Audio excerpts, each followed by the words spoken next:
দেখুন, পুজোর আগে এতগুলো পরিবার তাদের প্রিয়জনকে হারালো, এই ঘটনা অত্যন্ত দুর্ভাগ্যজনক। কিন্তু যেভাবে মাননীয় মুখ্যমন্ত্রী সমস্ত দায়ভার সিএসসির উপরে ছেড়ে দিতে চাইছেন, সঞ্জীব গোয়েঙ্কার উপরে ছেড়ে দিতে চাইছেন, এইভাবে দায়িত্ব ছেড়ে পালানো যায় না। আজ ভারতবর্ষের সমস্ত মেট্রোপলিটন সিটিতে তার এইভাবে ঝুলে থাকে, যেভাবে কলকাতাতে আমরা দেখি সেইভাবে কোথাও তার ঝুলে থাকে না। আর বন্যা হলে বা প্রাকৃতিক দুর্যোগ হলে জল জমবে, এটা অত্যন্ত স্বাভাবিক, সব শহরেই জমে। আমরা তার জন্য এই মুহূর্তে কাউকে দোষারোপ করছি না।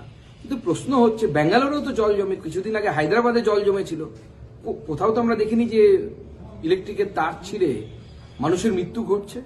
কেন কলকাতাতে বারবার হয়? 2 বছর আগে দুটি বাচ্চা তাদের জীবন হারিয়েছিল, আমি তাদের বাড়ি গেছিলাম। কলকাতা জুড়ে এই যে অব্যবস্থা, এর জন্য দায়ী কে? এই সঞ্জীব গোয়েঙ্কাদের সাথে সম্পর্কটা কারা রাখে? কারা সঞ্জীব গোয়েঙ্কাদের কাছ থেকে ভোটের সময় টাকা নেয়? এই প্রশ্নগুলো এখন উঠলে পড়ে, তখন কিন্তু মাননীয় মুখ্যমন্ত্রী জবাব দিতে পারবেন না, পালাবেন। সেই জন্য দায়ভারটা নিতে শিখুন। সবসময় লোকের ঘাড়ে দায় চাপিয়ে দেবেন, কখনো রামের ঘাড়ে, কখনো শ্যামের ঘাড়ে, কখনো যদুর ঘাড়ে, এটা চলবে না।